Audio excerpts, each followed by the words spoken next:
नमस्कार दोस्तों, स्वागत है आपका CTET and all TET pedagogy के क्लास में।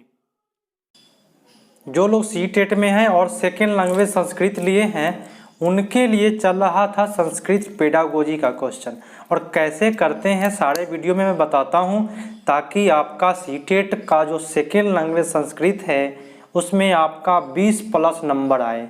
30 नंबर का होता है जिसमें आपका 20 प्लस नंबर आएगा।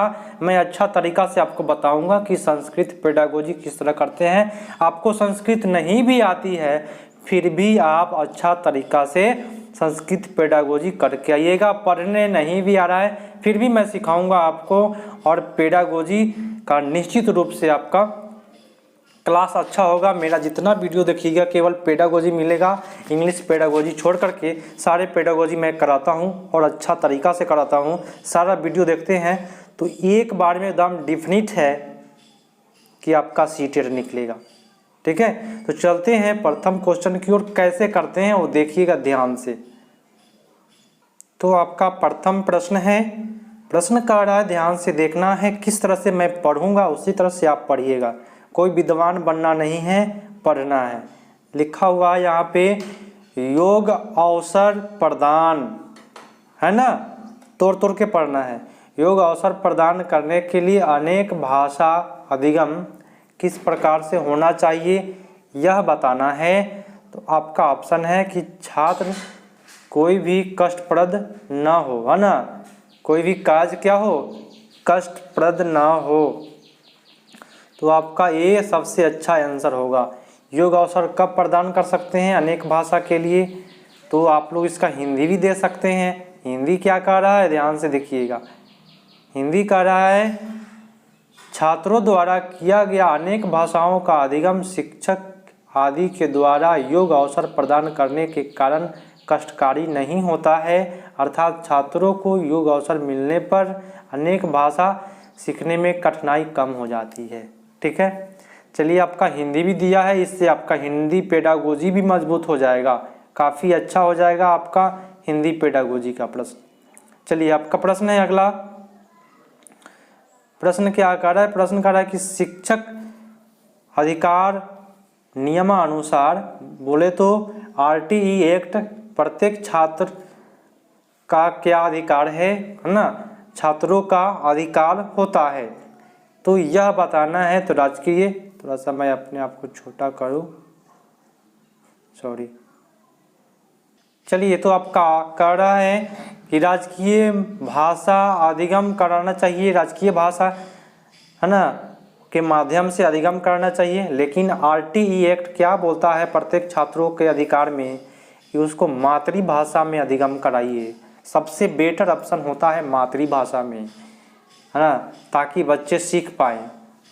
नेक्स्ट प्रश्न है आपका, प्रश्न कर रहा है प्राथमिक प्रथम कक्षा में, बोले तो फर्स्ट क्लास जो होता है ना उसमें कह रहा है प्रथम कक्षा के छात्र किस प्रकार के भाषा पठन निम्नलिखित में से कौन सा विषय योग्यतम होगा। कह रहे हैं कि प्रथम कक्षा के छात्रों के लिए किस प्रकार के पठन विषय सबसे योग्य होगा, है ना। कुछ कुछ शब्दों को देख करके अर्थ लगा देना है।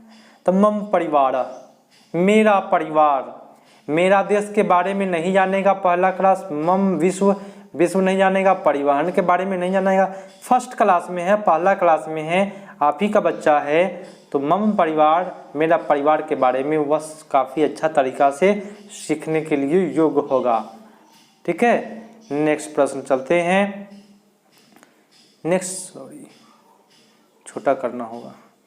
नेक्स्ट प्रश्न है आपका, प्रश्न कह रहा है कि यह शिक्षक छात्र अधिक बल सहायक साहित्य पढ़ते समय प्रेरित करता है, वह छात्रों को क्या करता है। शिक्षक क्या करता है, साहित्य पढ़ने पर अधिक प्रेरित करता है बच्चों को। सह बोले तो वह छात्रों के साथ क्या कर रहा है। ठीक है, चलिए, तो आपका फर्स्ट ऑप्शन है कि भाषण कौशल इच्छति, संभाषण कौशल नहीं हो रहा है, साहित्य पर बोल रहा है, श्रवण कौशल नहीं हो रहा है। ठीक है, देखिए क्या होगा आपका, क्या होगा आपका देखिए छात्रों, देखिए शिक्षक आप हैं, बालक पर जोर दे रहे हैं, प्रेरित कर रहे हैं कि तुम साहित्य पढ़ो, तो उसमें संभाषण तो नहीं ना होगा, सुनने वाला काम नहीं ना होगा, पठन कौशल हो रहा है। क्या हो रहा है? इच्छा अनुसार उसका पठन कौशल हो रहा है, लिखने का कार्य नहीं हो रहा है यहाँ पे। नेक्स्ट प्रश्न की ओर चलते हैं। चलिए प्रश्न है आपका, वर्णमाला अक्षर लिखते समय विद्यार्थी समर्थ कर्तु शिक्षका, है ना, कथयति कथम अक्षर निर्माण रेखांकनम करणीयम वक्रम करणीया पाशाम करणीयम इति एतद अस्ति। बोले तो वर्णमाला अक्षर लिखने के लिए शिक्षक बोल रहा है तो क्या कर रहा है?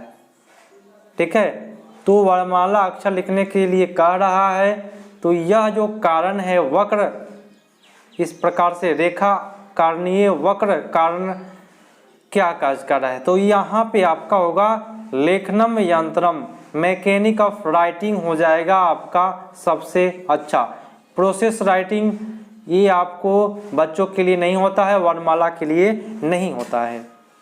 ठीक है, कर्व राइटिंग आपका भी नहीं होगा, सब आगे की क्लास में पढ़ना है। स्ट्रोक राइटिंग भी आगे क्लास में पढ़ना है। मैकेनिक्स राइटिंग होगा यहाँ पे। ठीक है, अक्षर निर्माण करना मैकेनिक राइटिंग। नेक्स्ट प्रश्न आपका, चलिए आपका नेक्स्ट प्रश्न कह रहा है कि संभाषण कौशल के विकास के लिए योग्यतम मार्ग कौन सा होगा छात्रों का? ठीक है, योग्यतम मार्ग छात्रों का क्या होगा? प्रश्न यही है, आपको दिखाई दे रहा है, जो दिखाई देगा वही पढ़ लेना है। ठीक है, तो संभाषण कौशल के लिए होना चाहिए कि उसको प्राकृतिक जीवन होना चाहिए, बोले तो वातावरण मिलना चाहिए, अधिक कथित अवसर प्रदानम, अवसर वाले जो ऑप्शन होते हैं सही होते हैं, लेकिन इसमें आपको चारों ऑप्शन में क्या दिया हुआ है? अवसर दिया है। तो इसमें दो शब्द मिल रहा है आपको, प्राकृतिक जीवन बोले तो पर्यावरण से जोड़ना चाहिए संभाषण कौशल के लिए। ठीक है, तो आपका प्राकृतिक जीवन से जोड़ना चाहिए, आपका सबसे बेटर ऑप्शन होगा, ए इज द राइट आंसर। आप देख लेना है हिंदी में क्या दे रहा है, इसको भी देख लेना है कि कौशल निर्माण के 5 प्रकार से छात्रों में किया जा सकता है। कौशल निर्माण जो होता है, संभाषण कौशल होता है, श्रवण कौशल होता है, और उसके बाद क्या होता है? पठन कौशल होता है, उसके बाद होता है आपका लेखन कौशल होता है। तो ये है आपको कौशल निर्माण के 5। नेक्स्ट प्रश्न है आपका, चलिए प्रश्न कह रहा है कि लेखन लिखते समय प्रथम सोपान क्या है? लिखने का प्रथम सोपान क्या है? तो देख लीजिए, गाइडेड राइटिंग नहीं होगा, लिखने का एडवांस राइटिंग नहीं होगा। देखिए ये जो शब्द दिया है, आप इस शब्द का अर्थ नहीं लगा सकते हैं, लेकिन इंग्लिश जो शब्द है उससे आप लगा सकते हैं। मुक्त लेखनम भी नहीं होगा, लेखन का प्रथम जो सोपान होता है संयंत्र लेखन होता है, कंट्रोलेड राइटिंग होता है। ठीक है, प्रथम अर्थात लेखन का प्रथम सोपान संयत लेखन है। ठीक है, चलिए नेक्स्ट प्रश्न की ओर चलते हैं। प्रश्न आपका क्या कह रहा है, ध्यान से देखना है और आंसर देना है। प्रश्न है आपका, प्रश्न कह रहा है कि चतुर्थ कक्षा बोले तो चौथा क्लास के सौम्या एक लड़की का नाम है, बालक लड़की है, पढ़ने के समय पठन समया जो दिया है उसी को पढ़ेंगे। एक अपरिचित शब्द पढ़ रहा है ना, उससे अपरिचित पश्यति माने देखता है, शाह वह क्या कर रहा है? तो क्या कर रहा है भाई?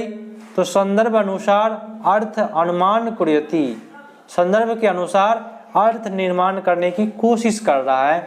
शब्दार्थ कैंचित, देखिए ये सब जो शब्द दिया है, शब्दस्य, ये सारे शब्द जो है गलत है। संदर्भ अनुसार अर्थ का निर्माण करना सबसे बेटर चीज लिखा हुआ है, तो हम उसी को मारेंगे। तो ऐसे ऑप्शन को मारना है जो आपको लगे इस ऑप्शन में कुछ है। चलिए नेक्स्ट प्रश्न की ओर चलते हैं। देखिए आपका हिंदी भी देख ले सकते हैं। यदि शिक्षण के समय ऐसा हो कि चौथी कक्षा की कोई छात्रा पढ़ते समय किसी भी अपरिचित शब्द को देखती है, पश्यति माने देखना, तो वह निश्चित रूप से उन शब्दों को अर्थ जानने का प्रयास करेगी, देखेगी तो अर्थ संदर्भ के अनुसार अनुमानित करेगी। तो आपका हिंदी पेडागोजी अच्छा होगा तो निश्चित रूप से आपका संस्कृत पेडागोजी भी अच्छा होगा। चलिए आपका नेक्स्ट प्रश्न क्या आकार है 46 का, नेक्स्ट प्रश्न है आपका, ध्यान से देखना है कि सतत मूल्यांकन करते समय क्या करना चाहिए। तो सतत मूल्यांकन में क्या होता है यह बात बताना है, तो अंतिम मूल्यांकन ये आपका गलत है। दूसरा है कि विद्वता तत्संबंधित च, आगे भी देख लेते हैं। सर्वस्व विद्यालय नाम मूल्यांकनम सहपाठ्य क्रियाकलापम मूल्यांकन, पाठ्य क्रियाकलाप का मूल्यांकन नहीं होगा सतत मूल्यांकन में। सर्वाधिक विषय का मूल्यांकन है ना, सर्व विद्या विषय का मूल्यांकन, तो सभी विषय का नहीं, आपका जो सबसे बेटर शब्द है सतत मूल्यांकन इसलिए करते हैं ताकि विद्वता का चेक हो सके कि आप कितना विद्वान हैं या विद्वान आपके पास ज्ञान है। तो आप देख सकते हैं इसका हिंदी भी दिया है। नियंत्रण संपूर्ण मूल्यांकन व्यक्ति के विद्वता से संबंधित ज्ञान ही होता है, अर्थात मूल्यांकन कर्ता किसी इष्ट का मूल्यांकन करता है और उसमें सफल होता है तो वह कार्य उस कर्ता का ज्ञान विज्ञान कहलाता है, विद्वता। ठीक है, तो मैं आपको बताया, आपको नेक्स्ट प्रश्न देखना है। नेक्स्ट प्रश्न है कि कथा श्रवण विधि चल रहा है ना, हाँ चल रहा है। कथा श्रवण विधि शिक्षार्थियों के लिए किस प्रकार सहायक होता है। मैं संस्कृत नहीं पढ़ रहा हूँ लेकिन अर्थ बता रहा हूँ। कथा श्रवण बोले तो सुनना की विधि में, कथा सुनने की विधि में शिक्षार्थियों को किस प्रकार सहायक होता है। तो कथा सुनना ना, तो सुनेगा तो क्या करेगा, भाषण करेगा, उस पर चर्चा करेगा, तो श्रवण संभाषण कौशल विकासार्थ। ठीक है, कथा सुनेगा तो उस पर चर्चा करेगा, बोले तो भाषण करेगा, तो श्रवण भाषण कौशलम का विकास होगा। ये आपका नहीं हुआ। श्रवण कौशल मात्रस्य, यहाँ पे देखिए इसका अर्थ जानिए, मैं जो बता रहा हूँ अर्थ जानिए। केवल, मात्र माने क्या होता है, केवल, और केवल वाले ऑप्शन कभी भी गलत होते हैं और पठन लेखनम हमेशा गलत होगा। चलिए नेक्स्ट प्रश्न की ओर चलते हैं। प्रश्न है आपका कि कविता पढ़ते समय उद्देश्य क्या है, या कविता पढ़ने का उद्देश्य क्या है, यही होगा।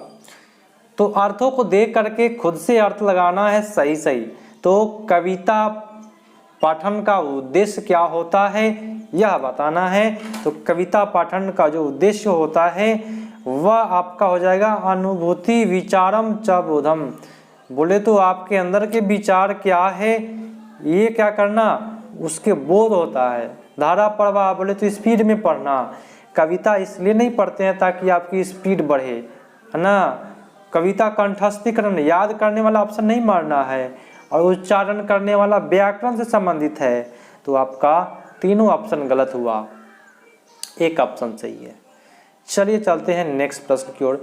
प्रश्न कह रहा है आपका कि निम्नलिखित में आधुनितेषु, बोले तो निम्न में कौन सा विधि, देखिए मैं खुद से अर्थ लगाता हूँ संस्कृत का। निम्न में कौन सी विधि मातृभाषा, है ना, व्यवधान न अपेक्षति, मातृभाषा का क्या है, व्यवधान नहीं है, नेगेटिव प्रश्न पूछ रहा है।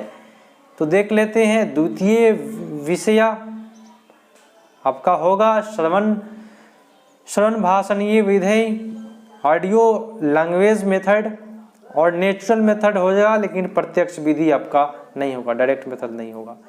चलिए देख लेते हैं इसका हिंदी क्या कह रहा है। हिंदी कह रहा है कि प्रत्यक्ष विधि के से कदापि भी मातृभाषा का व्यवधान नहीं होगा। ठीक है, बल्कि अन्य तीनों विकल्प से मातृभाषा का व्यवधान अपेक्षित सिद्ध होता है, क्योंकि प्रत्यक्ष विधि मातृभाषा का अवबोधक है। ठीक है, नेक्स्ट प्रश्न आपका। प्रश्न कह रहा है कि भाषा अधिग्रहण करते समय धारा प्रवाह नाम किस प्रकार का है। धारा प्रवाह बोले तो क्या होता है, सहजता संभाषण पठनम लेखनम च, क्या कहता है, सहज करता है संभाषण करने में, पठन लेखन करने में। शुद्धता लेखन नहीं होगा, व्याकरण नहीं मानना है, सम्यक उच्चारण क्षमता। तो भाषा आप सीख रहे हैं, मान लीजिए आप गुजराती भाषा सीख रहे हैं, तो क्या आप उच्चारण करना जरूरी है, नहीं, यहाँ तो तीनों ऑप्शन गलत हुआ, तो आपका ये इज द राइट आंसर। चलिए नेक्स्ट प्रश्न है आपका, नेक्स्ट प्रश्न नहीं है शायद, चलिए नेक्स्ट प्रश्न है, सॉरी नेक्स्ट प्रश्न है, टोटल 52 प्रश्न है, ध्यान से देखना है, अच्छा तरीका से मैं बता रहा हूँ। प्रश्न क्या कह रहा है, ध्यान से देखिए। प्रश्न कह रहा है कि उद्गम समीक्षा, उद्गम साक्षरता, एलिमेंट्री, क्या लिखा है, इमरजेंट लिटरेसी निम्नलिखित में किस प्रकार से क्रियाकलाप सन्निवेश होता है। क्रियाकलाप समावेश होता है, समावेश है, तो आपका जो हो जाएगा वर्णमाला अक्षरम लेखनम पठन कुटी अनुवादनम च लेखनम कथनम उच्चारणम च, तो आपका क्या होगा, ध्यान से देखना है। कह रहा है कि लिटरेसी, इमरजेंट लिटरेसी निम्नलिखित में किस प्रकार के क्रियाकलाप में समाहित है। तो लिटरेसी से लग रहा है कि क्या लेटर टाइप का लग रहा है ना, कि यहाँ पे क्या होना चाहिए, लेटर होना चाहिए। तो आपका जो हो जाएगा लेखनम है ना, लेखनी संघर्षणम अस्पष्ट शब्दोच्चारण चा, स्क्रिप्ट है ना दिया हुआ यहाँ पे। चलिए वर्णमाला तो होगा नहीं, वर्णमाला नहीं होगा। पठन कुट अनुवादनम बोले तो क्या करना, डिकोडिंग करना, कुट अनुवाद करना, तो यहाँ पे अनुवाद करने का काज नहीं हो रहा है, लिटरेसी है ना, गायन, यहाँ पे डांसिंग चीज नहीं हो रहा है। ठीक है, आज का लास्ट प्रश्न ध्यान से देखिएगा। प्रश्न क्या कर रहा है, प्रश्न बोल रहा है कि अधनेतेषु कथम साहित्यम उदाहरणम, बोले तो निम्न में कौन सा साहित्य का उदाहरण है। तो साहित्य का उदाहरण कौन सा होगा, आप ही बताइए, आप ही बताइए इसमें साहित्य का उदाहरण क्या होगा। तो मिष्ट निर्माणम क्या होगा, ये आपका नहीं होगा। साहित्य का अर्थ शब्दकोश का निर्माण करना नहीं है, वृत्त पत्रे विज्ञापन नहीं है। साहित्य बोले तो निबंध, निबंध जो है वह साहित्य क्या क्या क्या होता है, उदाहरण होता है। तो दोस्तों मेरे समझ से आपको काफ़ी अच्छा तरीका से मैं बताया, और आप लोग मेरा जितना पेडागोजी का क्लास है, आप लोग क्या कीजिए, सारे पेडागोजी के क्लास में शामिल हो जाइए, सारे पेडागोजी का वीडियो देख लीजिए, क्योंकि मैं जो पेडागोजी बताया हूँ वह एक तरीका, अलग तरीका है, जिससे आप सीटेट एक बार में क्वालिफाई कीजिएगा। क्योंकि बहुत से वीडियो आपको मिलेगा, ज्ञानी व्यक्तियों ने यूट्यूब पर बनाया है, बहुत बहुत ज्ञानी व्यक्तियों ने, तो अधिक ज्ञान लीजिएगा तो सीटेट निकालना मुश्किल हो जाएगा। तो कुछ ट्रिक को अपनाइए जिससे आपका सीटेट, आप टीचर बन पाए एक बार में, और आप जो बेरोजगार है वह बेरोजगारी दूर हो, मैं यही चाहता हूँ। तो मिलते हैं अगले पार्ट में, तब तक के लिए धन्यवाद। आप लोग मेरे चैनल पर नए हैं तो सब्सक्राइब नहीं किए हैं, सब्सक्राइब कर लीजिए, बगल में घंटी पर क्लिक कर लीजिए, बेल आइकन होता है उस पर क्लिक कर लीजिए, और दोस्त के पास ज़रूर शेयर कीजिए।